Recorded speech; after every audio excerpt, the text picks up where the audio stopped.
শ্রমিকদের দাবি কিন্তু আপনার অযৌক্তিক না, যুক্তি। আমেরিকান শিকাগো শহর থেকে চালু করেন, তাদের হলো প্রথম দাবি ছিল তাদের 8 ঘন্টা ডিউটি করা। আপনাকে ধন্যবাদ আমাকে স্টুডিওতে দাওয়াত দেওয়ার জন্য। মহান মে দিবস, আন্তর্জাতিক শ্রমিক দিবস। প্রতি বছর 1 মে বিশ্বব্যাপী এই দিবসটি পালিত হয়ে থাকেন শ্রমিকদের 8 ঘন্টা শ্রমের দাবিতে। আমেরিকার শিকাগো শহরের হে মার্কেটের ঘটনার মধ্য দিয়ে যার সূচনা। পরবর্তী সময়ে 1890 সাল থেকে সারা পৃথিবী জুড়ে এই দিনটি উদযাপিত হয়ে থাকেন। আজ সেই মহান মে দিবস, 1 মে। আজকে এই মহান মে দিবসে আমরা স্টুডিওতে পেয়েছি সাংবাদিক, যিনি গাজীপুর জেলা সাংবাদিক সুরক্ষা ও কল্যাণ ফাউন্ডেশনের সম্মানিত সভাপতি হিসেবে দীর্ঘদিন থেকে দায়িত্ব পালন করে যাচ্ছেন, মিজানুর রহমান চৌধুরী। আমরা আজকে স্যারকে আমাদের স্টুডিওতে পেয়েছি। তো প্রিয় দর্শক, আমরা আর আলোচনা না বাড়িয়ে আমরা এখন আমাদের সম্মানিত অতিথির কাছে চলে যাব, মহান মে দিবসের বিষয়ে জানতে চাইব। আসসালামু আলাইকুম রহমতুল্লাহ।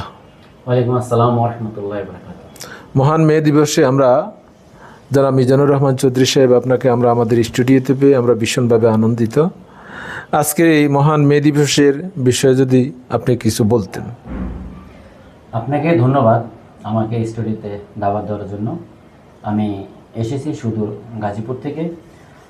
মে দিবসটি আসলে 1886 সাল থেকে শ্রমিকরা আমেরিকান শিকাগো শহর থেকে চালু করেন, তাদের হলো প্রথম দাবি ছিল তাদের 8 ঘন্টা ডিউটি করা। এই 8 ঘন্টা ডিউটি করার দাবিতে তারা আন্দোলন যখন শুরু করেন, তারপরে কিন্তু প্রতিষ্ঠিত হয় সারা পৃথিবীতে জুড়ে 1890 সালে। 1890 সালে 1 মে চালু হয়। শ্রমিকদের একটি ন্যায্য কথা এবং দাবি এবং কর্ম নিয়ে তারা চায় যে সরকার, যে কোনো দেশের সরকার যেন তাদেরকে 8 ঘন্টা ডিউটি করানো হয় এবং 8 ঘন্টা ডিউটি করার পরে তাদেরকে যেন ছুটি দেয়। তো সেই 8 ঘন্টা ডিউটি থেকে আজকে আমরা আসতেছি 2026 সালে। 2026 সাল পর্যন্ত, এই 1886 সাল থেকে শুরু 2026 সাল পর্যন্ত এই 1 মে পালন করা হয়। প্রতিটি বছরের 1 মে প্রথম দিনে ঢাক ঢোল বাজিয়ে এবং সবাই এই দাবিতে অংশগ্রহণ করে। কিন্তু এই অংশগ্রহণটা আসলে প্রত্যেকটা সরকার কতটুকু বাস্তবায়ন করে সেটা আমার এখনও আমি জানা নাই। তবে আশা করি আমাদের বাংলাদেশ যে এখন সরকার বর্তমানে আছেন, তিনি অবশ্যই উপলব্ধি করবেন শ্রমিকদেরকে নিয়ে। এটা শুধুমাত্র আসলে শ্রমিকরা নয়, সারা অফিস আদালতের যত অফিস আদালত আছে, সব অফিস আদালতের আমি মনে করি কর্মচারী কর্মকর্তা সবারই একই দাবি, একই কথা, একই মনের ভাব প্রকাশ করা। হয়তো শ্রমিকরা ঢাকঢোল বাজনা বাজিয়ে রোড ঘাটে নেমে যায়, হয়তো অফিসের কর্মকর্তা কর্মচারী তারা হয়তো নামতে না পারে। তো এই জন্য আসলে আমরা চাই যে এই শ্রমিকদের এই দাবির সাথে আমরা একমত হয়ে আমাদের সাংবাদিক সুরক্ষা কল্যাণ ফাউন্ডেশনের পক্ষ থেকে আমরা শ্রমিকদেরকে এই আন্দোলনের সাথে একত্রতা প্রকাশ করি এবং সরকারের কাছে দাবি করি যে আমাদের বাংলাদেশ সরকারের বর্তমান যিনি প্রধানমন্ত্রী, অবশ্য উনি এবং গুণমান এবং উনি অনেক চিন্তাবিদ এবং মানবিক এবং সামাজিক, সেই হিসাবে উনি আশা করি আজকের এই চেতনাকে উনি লালন করবেন এবং পালন করবেন এবং শ্রমিকদের জন্য চিন্তা করে কিছু একটা সংসদে আলোচনা করবেন, আমি আশা করি।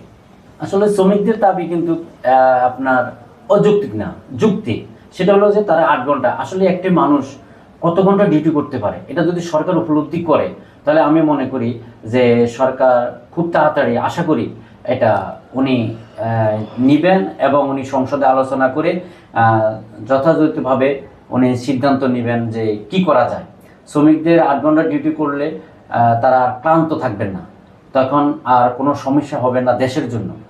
আর যদি বেশি করতে হয় তাহলে দেখা গেছে একটা মানুষ তখন তার দ্বারা হয়তো সেবা না পেয়ে অসেবাটাই বেশি হয়ে যায়। আসল ঘটনা হলো, আপনি একটি দারুণ প্রশ্ন করেছেন, তার জন্য আপনাকে ধন্যবাদ জানাই। শ্রমিকরা হলো যে আসলে আমরাও রোডে ঘাটে চলি, আমরা ক্ষেত খামার দেখি, দেখাশোনা করি, যেমন কৃষকের কষ্ট দেখি, তারপরে আপনার দেখা গেছে যারা অসহায় হয়ে কাজ করে, কিন্তু তারপর তার সংসারে কিন্তু অভাব অনটন থেকে যায়, কারণ ফ্যামিলি নিয়ে চলা অনেক কষ্ট হয়ে যায়। ওই হিসাবে যখন মানবিকভাবে আমরা যখন সমাজে চলতে গিয়ে তাদের সাথে যে উঠা বসা কথাবার্তা শুনি, তখন থেকে আমাদের চিন্তা হলো যে আমাদের যে যা কিছু আছে তা নিয়ে যদি আমরা এদের পাশে দাঁড়াই, তাহলে কোনো শ্রমিক অবহেলিত থাকবে না।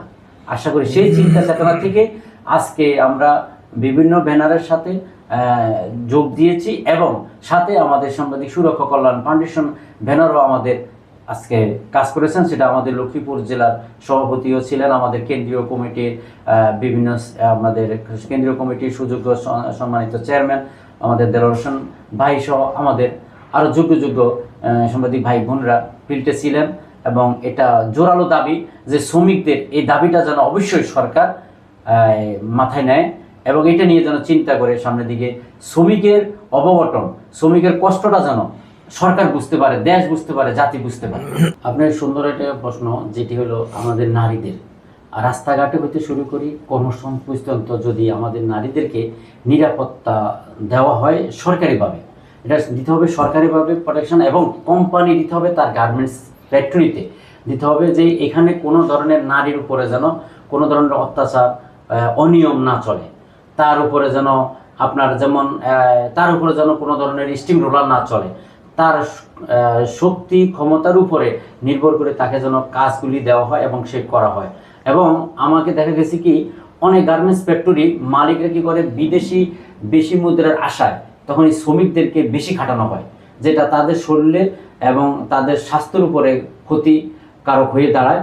এবং বিশেষ করে আপনার যেহেতু আপনি নারীদেরকে নিয়ে কথা বলতে চাচ্ছেন, নারীদের নিরাপত্তা হলো দুইটা জিনিস। একটা হলো যে তাদের সময়কে মূল্যায়ন দিতে হবে, এবং সুবিধা অসুবিধাটা মালিক সঠিকভাবে যদি দেখে, তাহলে আশা করি মালিক যদি শ্রমিকের থেকে যেমন ম্যানেজার থেকে খোঁজখবর নিতে যায়, তাহলে কিন্তু হয়তো অনেক সময় সঠিক তথ্যটা নাও পায়, কিন্তু মালিক স্বয়ং যদি নিজে ফ্যাক্টরিকে যাইয়ে যদি তদারকিত করে মাঝে মধ্যে গিয়ে, তাহলে আমি মনে করি যে তার শ্রমিক, তার নারী শ্রমিকরা, নারী বোনরা যে কতটুকু স্বাবলম্বী হচ্ছে বা কতটুকু সহযোগিতা পাচ্ছে তার কোম্পানির থেকে, সেটা যদি সে নিয়ে যদি নিজে দেখেন, তাহলে আমি মনে করি নারী বোনরা, আমাদের নারী শ্রমিকরা তারা দুঃখে কষ্টে থাকবে না ফ্যাক্টরিতে এবং রাস্তাঘাটে থাকতে হবে। পুলিশের অবশ্যই প্রোটেকশন থাকতে হবে, যে তারা যেন কোনো ধরনের